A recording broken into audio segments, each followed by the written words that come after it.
All righty, welcome to the live Dragon's Den show. I want to say good morning to you from down here in Southeast Texas, down in the good state of Texas in the Gulf of Mexico.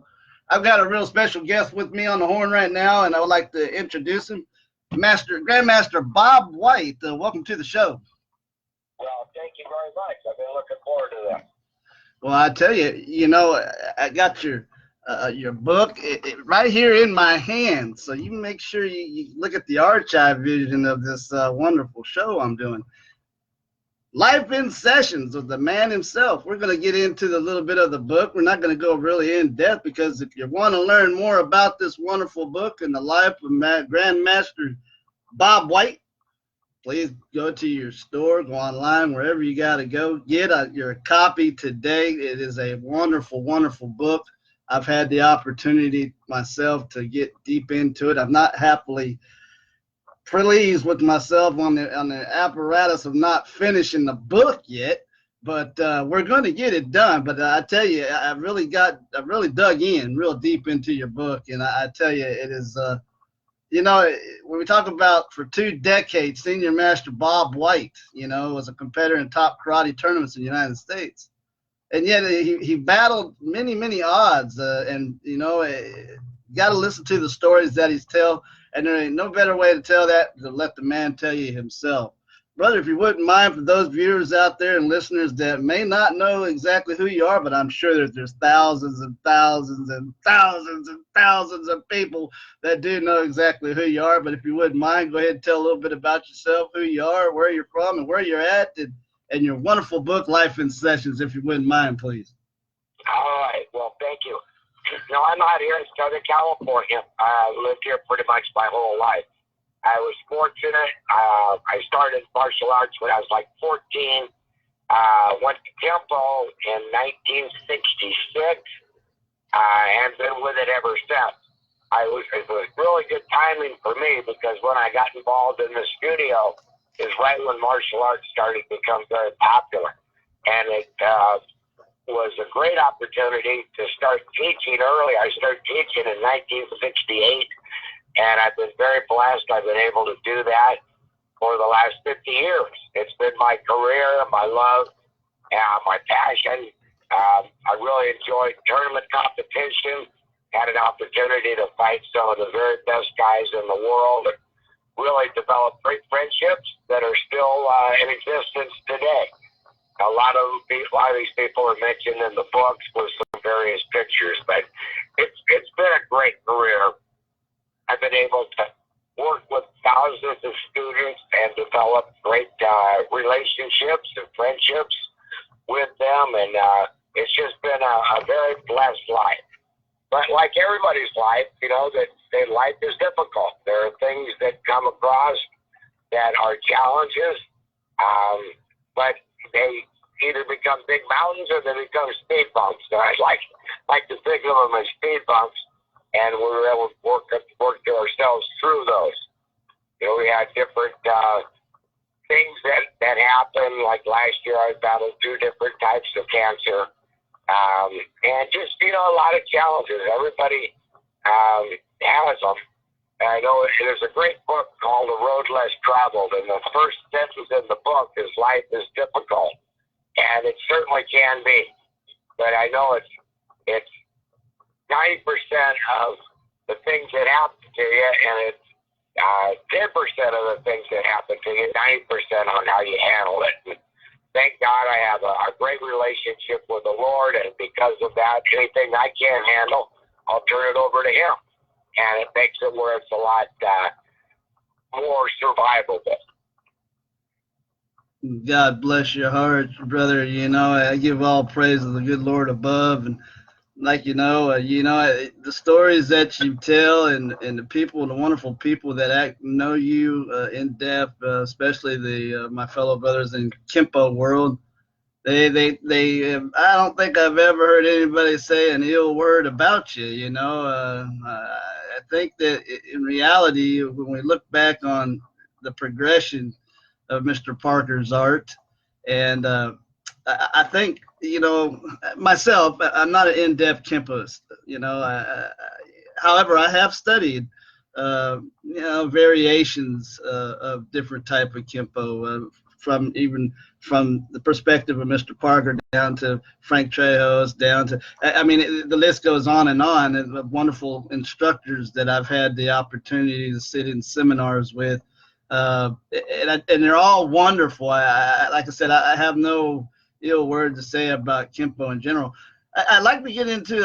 I don't want to give the secrets away in the book, because I want all these folks that are watching this wonderful show right now on social media and on Facebook right now, that to get their copy of this wonderful book. It's kind of a testimonial book, but it also tells you the we're going to say the lifespan of Mr. Bob White. But from the times that he was fighting in some, I call it prestige tournaments. For instance, the Long Beach Invitational, and etc., and many, many, many more. Even here in the state of Texas, you have traveled many miles. God bless your heart. I've been following you for quite some time, and not as long as I have before social media came in play, and I apologize. I feel bad about that. But however, I did know who you was prior to my 10-year reign on social media. But anyways, this is your hour. I want to really shine on you, my brother, because you have done some magnificent things, especially for the kids, the organization. I want you to talk about that in just a moment. You and your wonderful wife that goes every year and has wonderful events to raise funds and help these children. Also, the in-depth instruction that you take the time and work with children, adolescent children, those that may have disabilities. And I think that is absolutely wonderful. So, but first, what I want to do is I want to kind of tone in and hone in, I guess we'll say, that's what Dad would say, hone in. Let's hone in to the lifetime of the precious point of when you was fighting tournaments, and then work our way up and progress into your first studio. And please don't give it all away, but just kind of highlight those sections, if you would, for me, please. And then I want you to talk about what is going on in your life right now, if you wouldn't mind, please. All right. Well, as I mentioned, I started teaching in 1968. I was a full-time teacher, my hours working for Mr. Parker were 10 in the morning until 10 at night. I just really put a lot of time in on the mat. And when I wasn't teaching, I had an opportunity to train. And a lot of people at our school were really involved in tournaments. So a lot of my private lessons were fighting classes.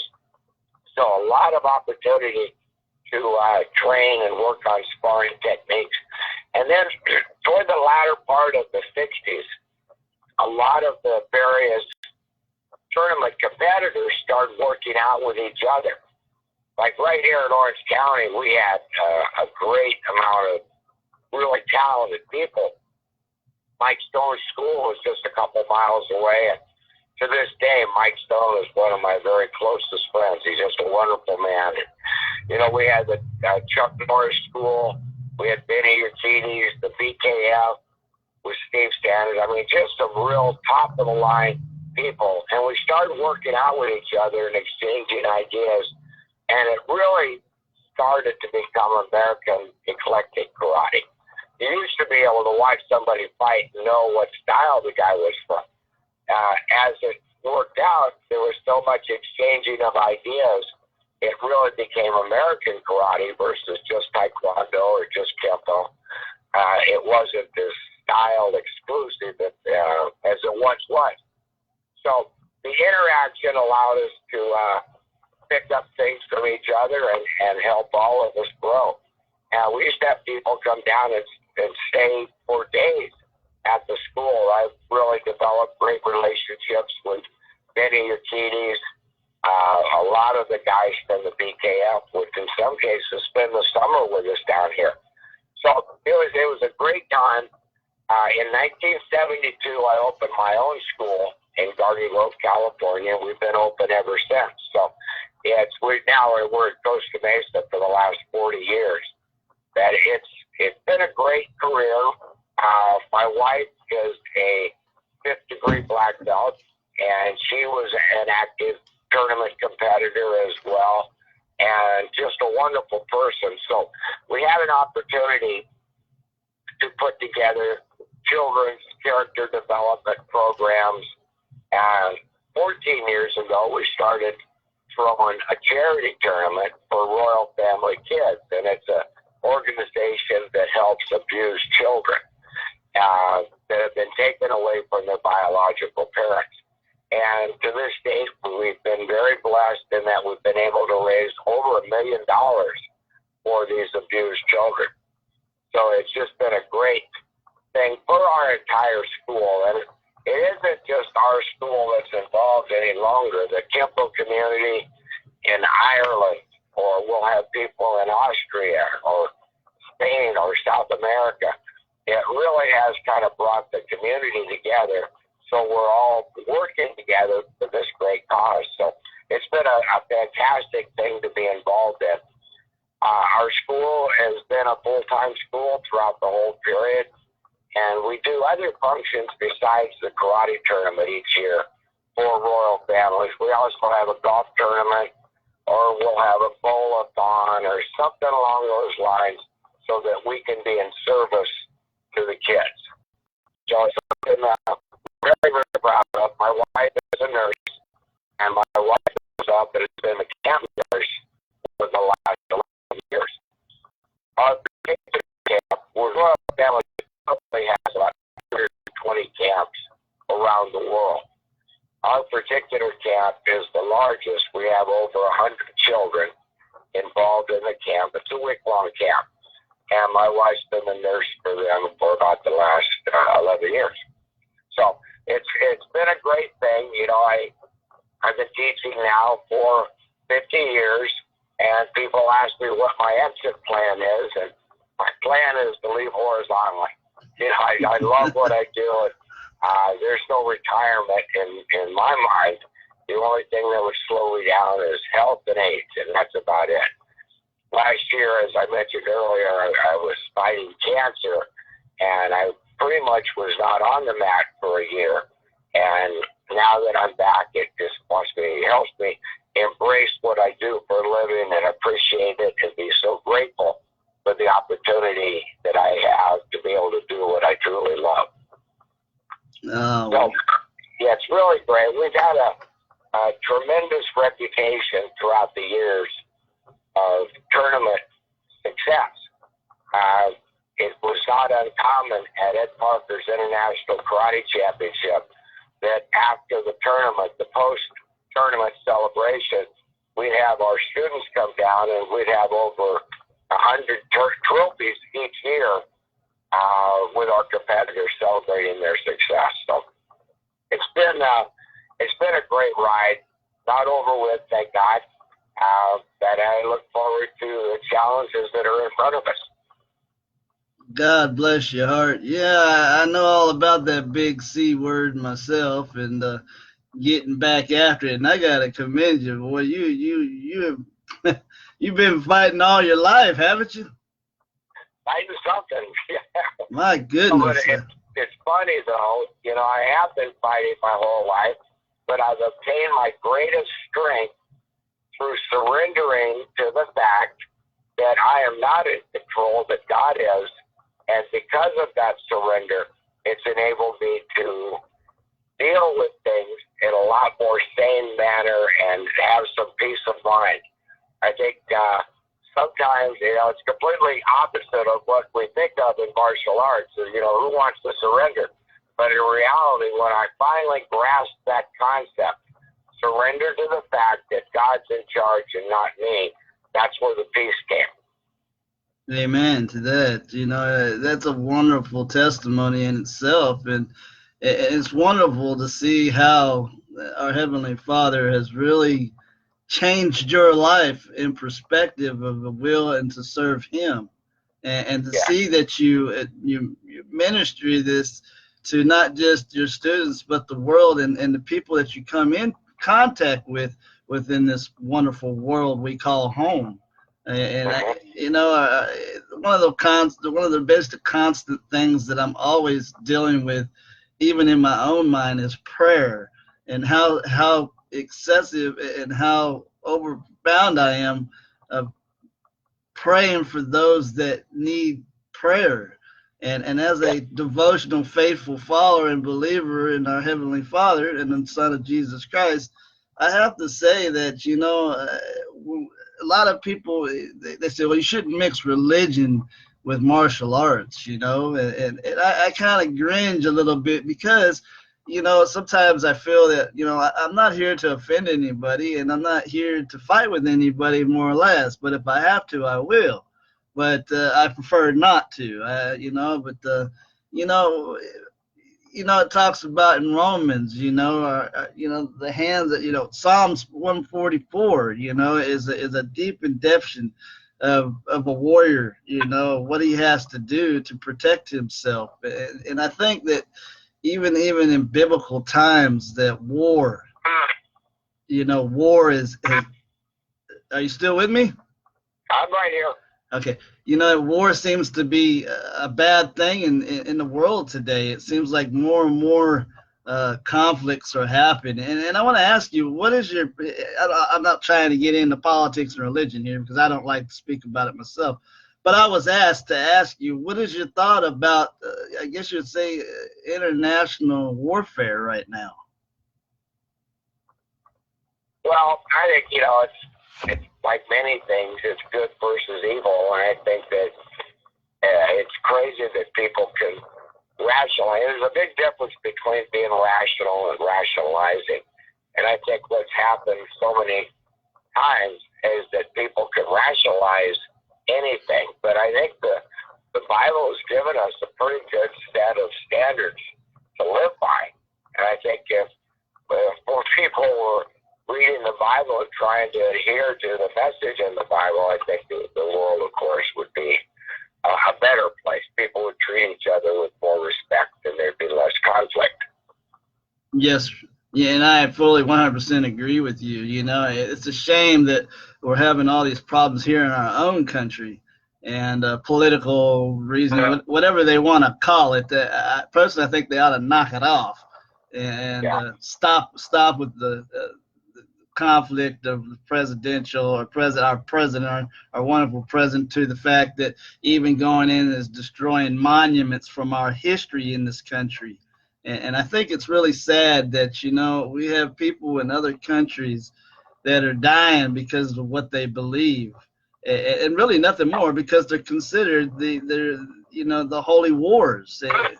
And I think that, people need to get their lives together. Really, they do. And they need to, whatever your religion is I'm going to the aspect of faith, is devotion, is to get your life right with God, and first and most importantly, because without Him, you won't succeed in life. You're always going to have bumps and bruises and constantly attacks against you. And I think that, in prayer, we always give thanks to the Lord and always pray for those in need. And I think that is a wonderful thing that you just said. It's wonderful to hear a man in your perspective and a man in whom you are in the Kempo world or in the karate world, we'll say, highly respected. And I definitely respect you highly because, your history and the person and who you are, and having the opportunity to speak with you today really gives me a better understanding who Grandmaster Bob White is. And, before I go any further here on the line, so everybody won't ridicule me in the end, I want to congratulate you on your 10th degree promotion there that you just recently received. Well, thank you very much. I went almost 25 years of not wanting to move up. I didn't want to get the 10th degree. I felt that, especially as a Christian, I always thought that it kind of symbolized perfection, and we're far from being perfect. But what happened in March of earlier this year, there were so many people that I genuinely love and respect, and Kempo leaders, they're my peers. They got together and endorsed me to move up. It wasn't my students. It was people from all over the world. We had people from Europe here. We had people from Mexico or South America, and then a lot of people throughout the country. came here to our event, and then we had a big promotion. Tom Bleecker, who was the co-author of my book, had a lot to do with putting people together to move me up. So after 25 years, I finally decided that, especially with the cancer and everything last year, I figured that I can't be afraid to move up and assume that position. You know, you're always going to have this feeling, you know, am I worthy? But I've tried to reframe it to make it where I'm just going to keep on accepting that challenge and try to be worthy and try to be in service to our art and make our art better in all aspects of my life, just not necessarily on the mat, but the way I conduct myself, the way I treat other people, the way I work with my students, the way that I want to be an ambassador to Kempo Karate so that I can stick my hand out and make people feel a part of rather than a straight arm to keep people away. So I want to embrace people, make our art stronger, not for my own self-glorification, but for the betterment of our art. Yes, sir. Yes, sir. You know, and I think that is an absolutely wonderful idea to push out there to fellow instructors.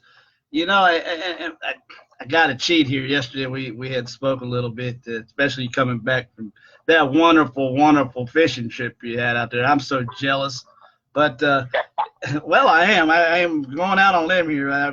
I moved down here, and I've yet wet a line, and I live like 5 minutes from the Gulf of Mexico. Wow. So, but you know, you instructors out there, and now this is on a serious note here. I know it's Saturday morning, and a lot of people are having a nice warm cup of Joe, as they say over in the old UK. But you know, your cup of coffee. I want you all to enjoy that cup of coffee, but caffeine's bad for you. But anyways, you know, we have a wonderful man right now we're speaking to, and I highly I recommend. He has got a special gift for you fellow instructors out there, and that gift is that he has a DVD. Mr. White, I'd like you to speak about that DVD that you have. That I'm trying to promotional get it out there to a lot of the fellow instructors out there, because I have been told and I got to cheat here because I have seen it. Okay, I do not own a copy of it, but I did see it. But yeah, it's called The Elements of Effective Coaching. And it just talks about things that I've been exposed to throughout the years. I've always been involved in athletics, and I have some mentors that I've learned a lot about coaching from. Coach John Wooden, who was voted the top coach in the history of American athletics. He was a coach at UCLA, their basketball team. And there's just so many things that I've picked up watching Ed Parker teach, watching Mike Stone teach, Chuck Norris teach, that I've been able to kind of adopt, you know, a lot of their methodologies and concepts, and it's helped me be a better teacher.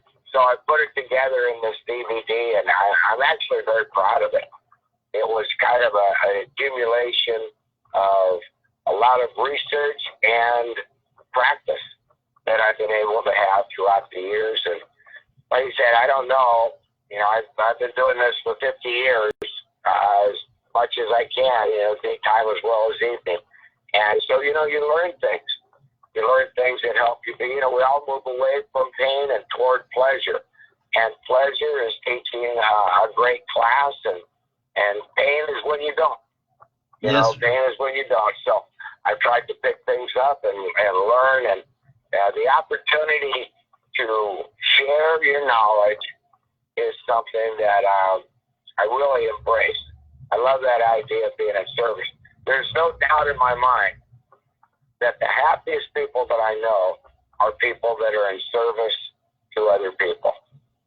And if you're helping somebody, you're really doing God's work.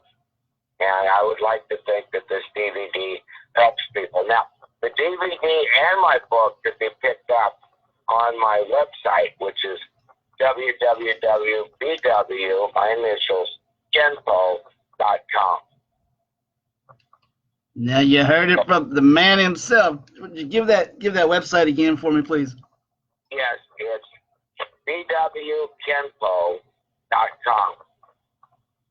And we have a store there that people can go there and pick up the book or the DVD.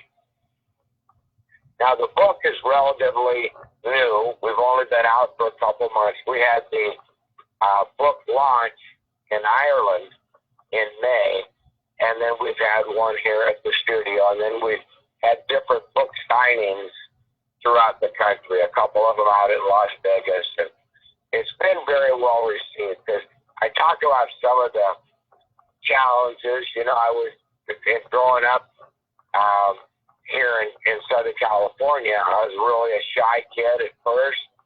Then I started drinking alcohol, and it kind of gave me some false courage. And then that stopped working for me. The alcohol is something I haven't drank anything in 28 years now. It just isn't something that I don't drink normally. So discovering that, I was able to stop, and then through that, I was able to develop a relationship with the Lord. And then when I did get the cancer, I really had some tools to deal with a lot of the emotional as well as the physical problems of battling cancer. And as you know, there's different ways of getting post-traumatic stress. You can get it through war, of course, but you also get it through traumatic experience. And having cancer is a traumatic experience. My cancer was kind of unusual in that I discovered I had a swollen lymph node in my neck. And I went to the doctor, and they did a biopsy and discovered it was cancer. Because of that cancer, they did a PET scan, and they discovered that I also had pancreatic cancer. But because of the neck cancer, they caught the pancreatic cancer early. They were able to remove it, and thank God, because it was really a very potent tumor. And if it would have gone off, it would have spread through my body so fast, it would have been inoperable. So basically, I was blessed with the two cancers. Without one, the other one would have been discovered. So thank God. Amen. Amen. Well, that's, you know, I'm without words because I have been down the cancer road myself, and it's definitely a traumatic experience. It's something that you will never, ever forget. And those loved ones around you they or never will forget. You know, myself, talking about cancer, my first cancer was testicular stomach cancer. And they were supposed to got that. It was supposed to have been a biopsy. Well, they ended up going in there grabbing what they had to grab, and then they got it out. Lo and behold, 8 months later, I was diagnosed with non-Hodgkin's lymphoma. And that was a battle in itself for 3.5 years. It basically, sadly, it ended my entertainment career on national television. And that's the reason a lot of folks were asking whatever happened to me on Animal Planet and other History Channel and all that stuff.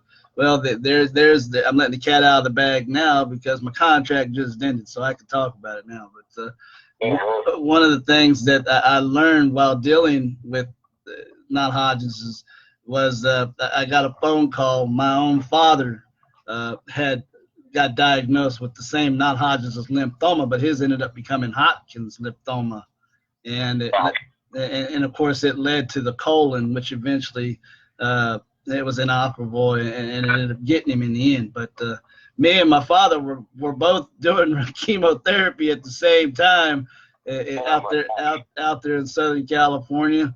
I beat it, and he what the doctors suspected he beat it too, you know. But however, they didn't get it all. It led to the colon. The cancer went to the colon. But it's really when I start talking about cancer, I get kind of emotional because you know, I beat it that time, and then it was 2.5 years later, it got into my spinal cord. Of course, I'd suffered a spinal injury back in the 1992, and I wasn't aware of it for like 25 years. I was naive and gullible. I was still young, being a tough guy, and finally caught up with me, and ended up now that I have a non-operable spinal injury, which I can't even have surgery done on it now to fix it. So a lot of people ask why I'm still humped over. Well, there's your answer. But here comes the fun part of the show. I've got some questions from some of the viewers, and one of the questions. Let me see if I got quite a few here, and I'm sorry, folks, that I'm not gonna tie him up more than what I need to, because Mr. White is a very busy man. So I'm gonna try to answer these questions in more common sense questions, because some of you are posting way too much, and it would take hours and hours for him. So my best advice to those that would like to meet more or meet Mr. Bob White, Grandmaster Bob White, please, by all means, visit his website, go to his seminars, do his wherever you got to do. Go to Costa Mesa. He's getting ready to go to Ireland, so he's going to be stepping away. But if you'd like to talk to him, I'm pretty sure that he'll find a way to get to you and answer some of these questions.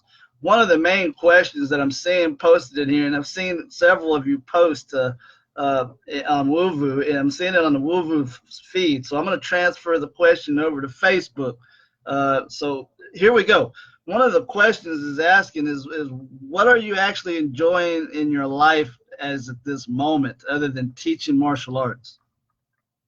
Well, I've always been involved in athletics. I just got back from a 3-day fishing trip in Mexico, and, just a lot of the simple things, just going for a walk on the beach with my wife and our dog, that to me, it's really helps you keep things in perspective. Because of the illness last year, I'm much more appreciative of, just as an example, walking in the studio early in the morning when nobody's there and just looking across that floor and thinking of all the things that have happened the last 40 years in that room and how many people have helped have their lives changed. It's just a remarkable thing. So, I golf. I have a bad knee right now because of, actually, but not even because of karate, but I played competitive tennis. When I quit fighting in tournaments, karate tournaments, I started playing tennis tournaments.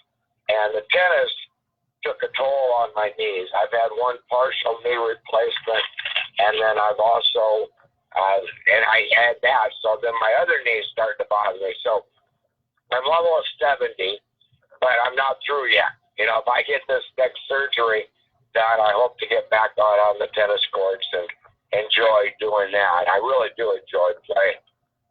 So I'm pretty active. I love living life, and I've got a great partner with my wife, and we do a lot of things together. So there will not be a shortage of things to do outside the studio, even though my greatest time is in the school. Absolutely wonderful. I knew you played tennis, but I didn't know if you was actually still playing. I knew you played golf, but yeah. I don't know, boy. I think I tore out my left rotor about 2 months ago, and I ought to go get it checked. But I just get so tired of these doctors trying to give me more pills. I totally understand. I don't want their pills no more. I'm on 4 right now. I was on 27, and I don't want them. They've affected my life. I want to get back to being David again. Unfortunately, with age, and you're to my senior, but I understand when people start hitting that big 5-0 and going uphill from there, as they say, everybody tells me over the hill. But 55 is a good number. We'll just go there. And I tell you, you start looking back about some of the things you could have corrected. Foolishly we didn't, because we was not even gullible, and we just hard-headed probably. But I was pretty athletic growing up as well, playing baseball and football, etc. And I really enjoyed learning that about you, being athletic. I knew you was very competitive in karate and martial arts in general, and and then you progressed and opened up your first studio. I knew that, but there's a lot that even I didn't know about you that I am just amazed. And I am very proud of you as an individual. First of all, of your accomplishments and wonderful deeds and things you have done for many, many wonderful people, and the blessings that you touch. You're blessing me, and you're blessing my life right now. And I just want to take the opportunity to deeply say thank you to you as an individual. You are quite an inspiration to the world. And the old, we're going to use the old stage name, the old Rooster Man, because I think you're a very beautiful person, inside and out. And now here's one more question, Grandmaster. We're gonna ask you this one question, folks, and then we're gonna let him go because he is a busy man. He's got a life to live too, and I don't want to sit here all day long and talk to him. Of course, I like to do that because I love to talk. That's why I do the show. So here we go. Well, it's true. I'm not gonna lie. I mean, what's there to lie about? I love to talk to people. And I could sit here all day long and talk to you. But he's getting ready to go to Ireland to answer that question, like he had said earlier on the show. He just returned from Ireland, but he's getting ready to go back to Ireland. But the next question, folks, I'm sorry that I'm not going to get into all these questions today. But if you need to ask those questions, you're welcome to visit him here on Facebook. He has a wonderful account.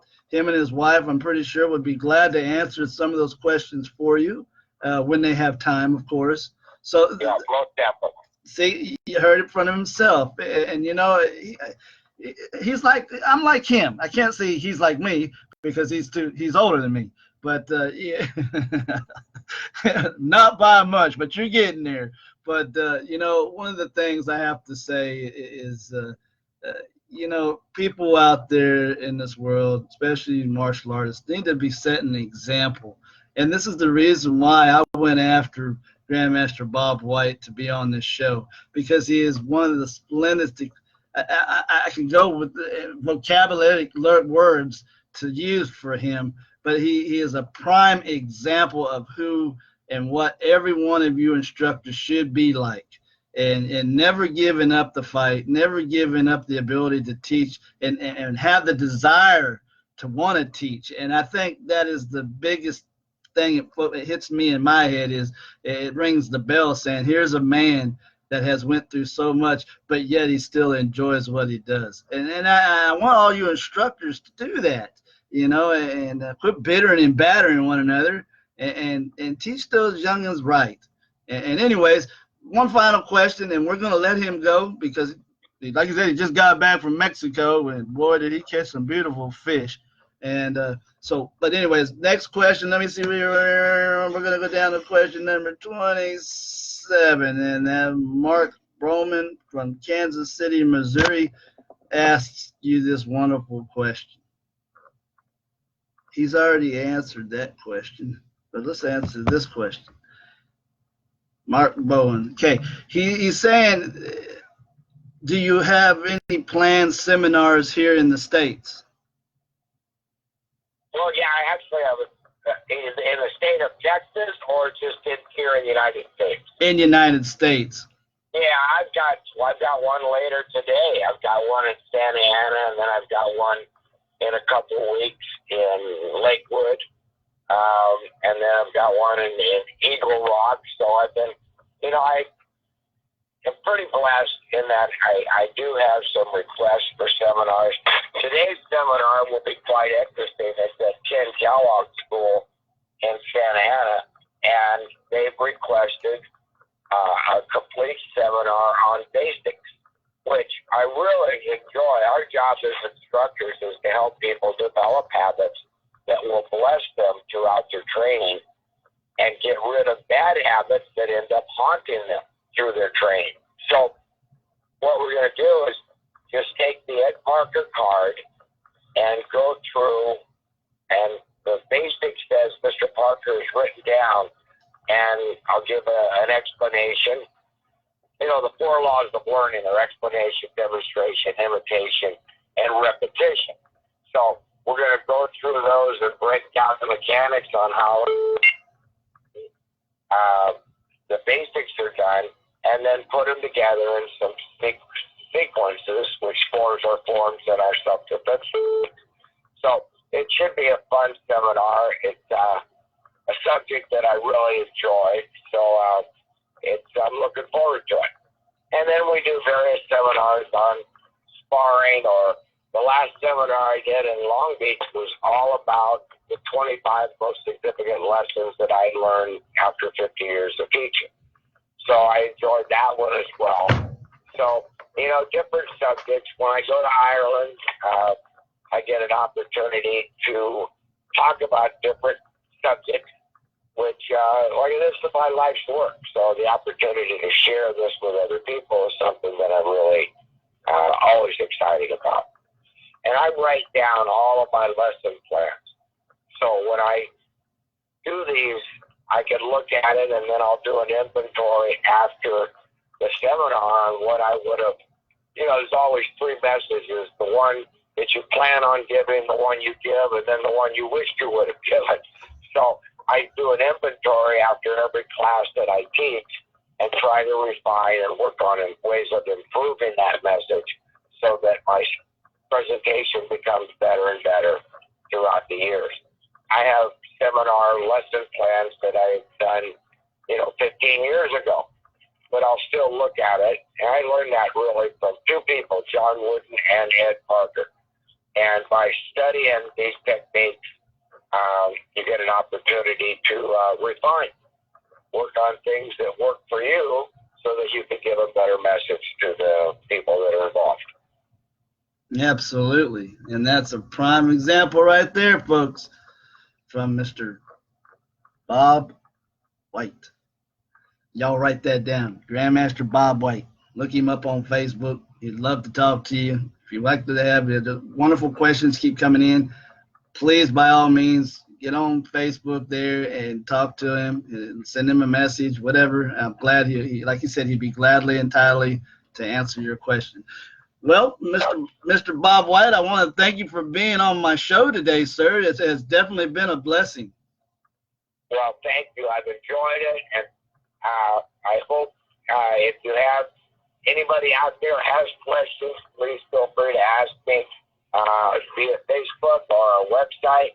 You can get a good education on our book because we're also on Amazon.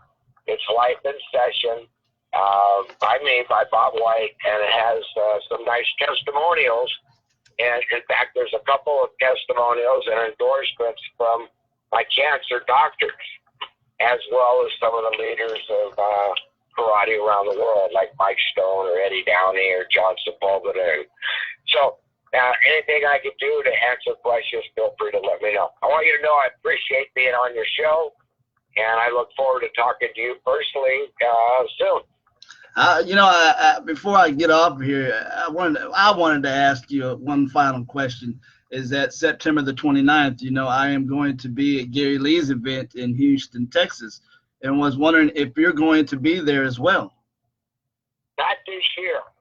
I've been out there before, but I will not be able to go out there this year. I'm just kind of, actually, as much as I would like to, I'm kind of overwhelmed with things that we're doing here. I'm still really catching up from last year. I had a series of seminars, and I had one tour. I was going to go to Colorado, Wyoming, to Washington, to Oregon, to Northern California, and work my way down. But I wasn't well enough, and I had to cancel them. So I'm kind of catching up on some local seminars I had promised my friends that I would do. So, unfortunately, I will not be able to go out there. Understandable. I'm sorry that I will not be able to see you then, but I'm sure that somewhere down the road, you and I will finally be able to shake hands and sit down and have us a cup of ice cold tea or something like that, and reminisce about this show. This show, by the way, will be archived for generations to come on social media. So if you viewers out there and listeners would like to listen to this from the beginning all over again And I have to apologize. Today's show was going to be ran from inside the Bushikai Hambu, but I was having some technical problems there with the internet. So we'll try to get that squared away so I can bring you next week's show. Anyways, Mr. White, I love you, brother. I wish you well. My thoughts and prayers are for you and your family. And don't worry, I'm following you on social media. I get a kick out of some of the things you do because I once did them myself, you know. So I'm going to give myself, I'm not 100% right now, I to be honest with you. I'm about 85 to 90%. But that was a lot better than where I was at. But wow, I understand. Well, thank you again for having me. God bless you. Yes, sir. You have a fine and blessed day. God bless you. Thanks. Bye. Bye-bye. Well, there you have it from the man himself, from the book, Life in Sessions. Get your copy today. If you have not got a copy of Mr. White's book, I highly recommend that you do. It is a wonderful book. It got some wonderful stories in it. It talks about his life. If you want to learn about a true icon inside the Kempo world, and as far as karate in general, get this book. The old Rooster Man, highly recommends you get a copy of this here book. Anyways, today's show is brought to you by Century Martial Arts, Cold Steel J&J Organics, and the wonderful people at Asian World Martial Arts Society. God bless you. I love you all. See you next week inside the Hambu with my special guest. Master Mikey Moore is going to be on my show. Well, I love that gal. She's a little firecracker. So stick around. And also, I want to remind you before I go, September the 29th, downtown Houston, Texas, we're going to run a live video feed from the Live Dragons Den Show with yours truly and all them wonderful, wonderful folks that are coming for the tournament. And I'm going to show you that tournament live on the Live Dragons Den Show. Once again, September the 29th. Be there, be square. I love y'all. Have a wonderful weekend. And may you have a wonderful and very blessed week ahead. I love y'all. Thanks again for tuning in.